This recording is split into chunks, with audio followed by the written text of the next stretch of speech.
So while I'm working on the rear, installing the rear bumper, Bubba's going to work on the front bumper. So the first thing he's going to do is he's removing the side panels here on the sled, and then he's going to remove the hood section, and we'll show you how to do that. After we get the hood removed, then we're going to remove the exhaust. We're going to leave the can in place. So follow along. I hope this helps you. Okay, to get the front bumper on, we got to get the front hood off. So to do so, we're going to take that screw out. This screw here. You're going to pop this piece off. So you're going to pick it up and push it back. Okay. And then you are going to take that screw out and this screw on both sides, and then loosen up your intake boot here. And then unhook your wiring here. You got your 4 plugs. So go ahead and Bubba will show you how it comes off. And keep it on. Comes right up. Comes off the nose. And then away you go. And so the next step is we're going to remove this head pipe out of the way. Alright, so you're going to want to take this bolt out here for the plugs. That way you don't have to unplug those. You just take that one bolt out, you can unplug both and just pull the whole pipe off.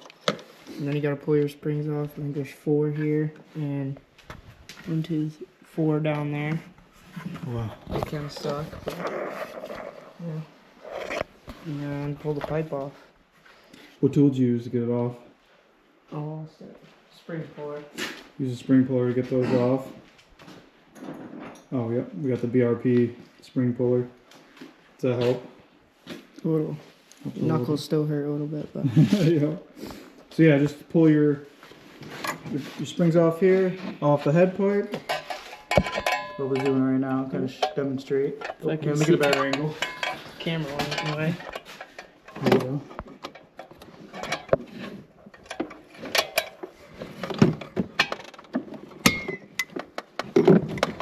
Pull that off. Try not to lose it down in there. Sorry about the lighting. There you go. And then the other thing I do recommend is having a magnet handy. But we'll show you the one that we have.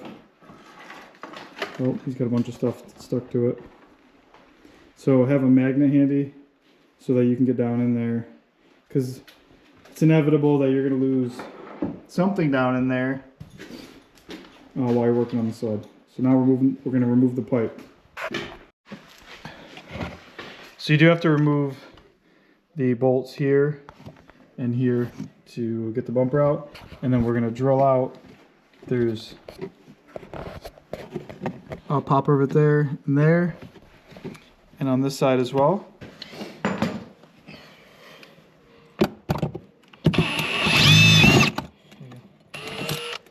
There it is.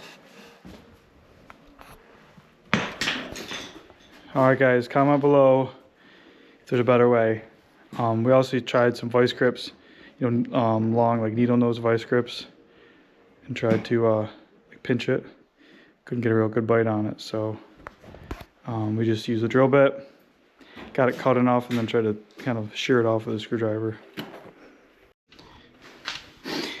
So in this step here, what we're doing is we drilled 2 holes, all right, through there, and it kind of gives you, like, we haven't drilled this side yet, but as you can see, it's like almost like Ski-Doo intended it, or BRP intended us to have this bumper on here.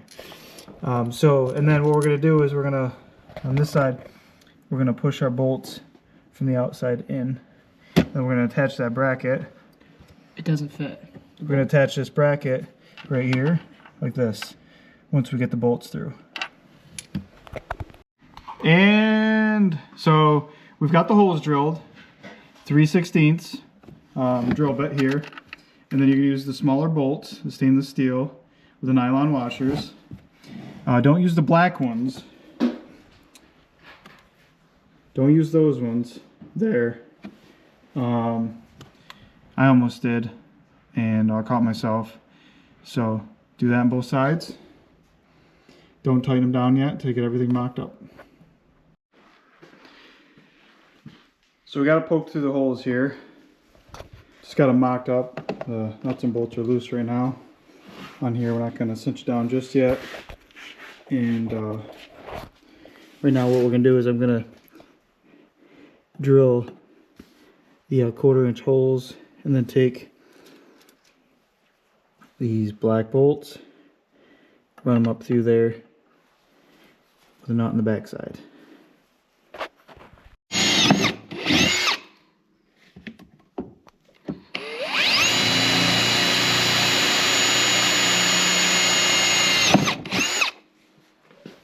So Bubba just drilled the holes in the new bumper, and so we're gonna put our pop rivets that they provide.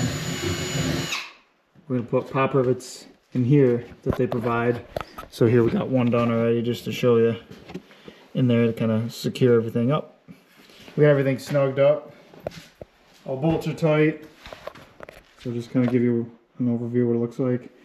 So we got our bolts coming in, bolt here, and then 4 bolts coming up through the bottom. So one here, one here, one here, one here.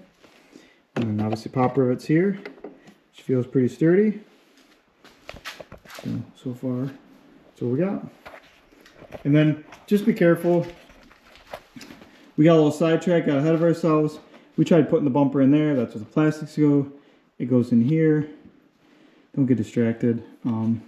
We didn't unhook some of the plastics here. So as you can see, we kind of, the Lynx is pretty modular. So just loosen up whatever, pop whatever plastics you need to apart to make it easier on yourself. We did pop out this grill here.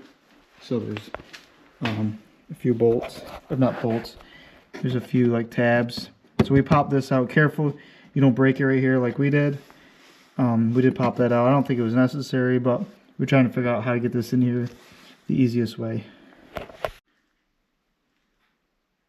Well, we just wrapped up the rear and front bumper install. The rear actually went pretty quick and it was fairly easy. The only little oddball thing that would like some information on, or maybe some input on, is this bolt, this pop rivet here. They said doesn't go in the tunnel. When you put it in there, it doesn't end up flush. So I feel like you would need to drill a hole to get it to go flush. So I might have messed something up there. So there was that. And then the other gotcha, which really kicked our butts, was we were trying to install the bumper in the front hood hole, and we just were kind of hurrying, weren't paying attention. So that threw us a curveball for a bit, but the front's a lot harder than the rear. The exhaust springs are pretty tough, especially the ones down on the motor. We had to use a spring puller with a rope, and both of us had to really crank on it. So that was a challenge. You definitely want an extra set of hands or somebody to help you with the front. The rear, you know, less than an hour, crank it out. I would say the front probably was more like 2 hours. Definitely want to have some help. There's just a lot more to it. Just takes more time. But overall, I think we're happy with the way it looks.